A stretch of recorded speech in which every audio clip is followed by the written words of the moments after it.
আসসালামু আলাইকুম রহমতুল্লাহি আবরাকাতু। নতুন আলু দিয়ে ফুলকপির ভাজি দুর্দান্ত টেস্টি হয়, একদম হোটেলের মতো এই ভাজিটার টেস্ট। আমি যেমন করে ভেজেছি এমন করে ট্রাই করে দেখবেন, অনেক মজা হয়। আমি এই যে কড়াইতে তেল গরম করতে দিয়েছি, তেলটা গরম হয়ে গেলে এখানে পেঁয়াজ, মরিচ, হলুদ, জিরা, লবণ সব কিছুই পরিমাণ মতন দিয়ে দেব। এটা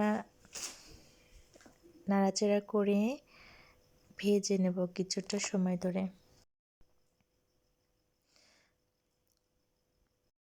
অনেকজন পেঁয়াজটা ভালো করে নাই ভাজতে মরিচ হলুদ দিয়ে দেয়, কিন্তু এটা করবেন না। পেঁয়াজটা আগে সময় ধরে ভেজে নেবেন, তাতে করে পেঁয়াজের একটা ফ্লেভার বের হবে, কাঁচা গন্ধটা থাকবে না আর কি। যে আমি একটু বেশি সময় ধরে ভেজে নিয়েছি, তারপরে এখন আমি একটু জিরা দিয়ে দিয়েছি, যে হলুদ দিয়ে দিয়েছি, এখন লবণ দিয়ে দিব।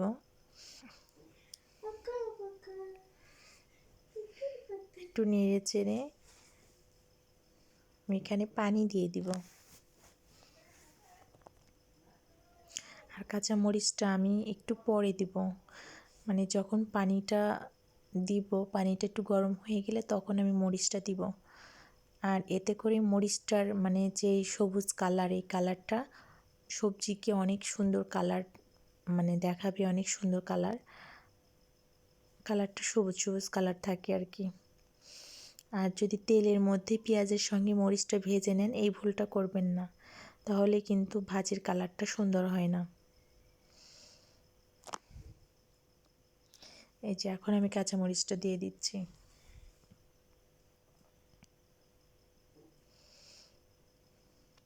আর এই কাঁচা মরিচটা এখন দেওয়ার জন্য কিন্তু কালারটা অনেক সুন্দর হবে।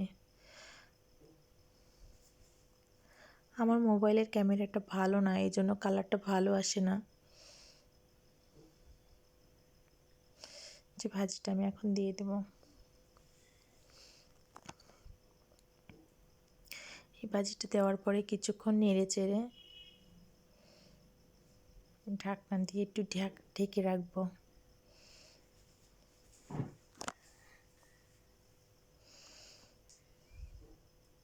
আমি উল্টে পাল্টে ভালো করে নেড়ে চেড়ে নিচ্ছি।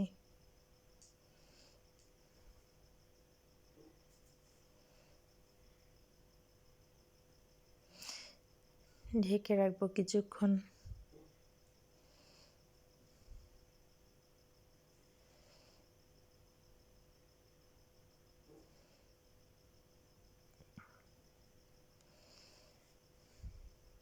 অনেকেই আছে এইসব ভাজিগুলো না সিদ্ধ করে নেয় আগে, মরিচ পেঁয়াজ দিয়ে সিদ্ধ করে নিয়ে পরে ফোড়ন দেয়, কিন্তু ওই রকমভাবে আমার অতটা ভালো লাগে না। কিন্তু আমি যেভাবে ভাজিটা করেছি এভাবে ট্রাই করে দেখবেন, অনেক মজা হয়, একদম পারফেক্ট ভাজি, একদম মনে হয় যে হোটেলের টেস্টটা পাবেন এখানে আর কি। ওকে, আল্লাহ হাফিজ।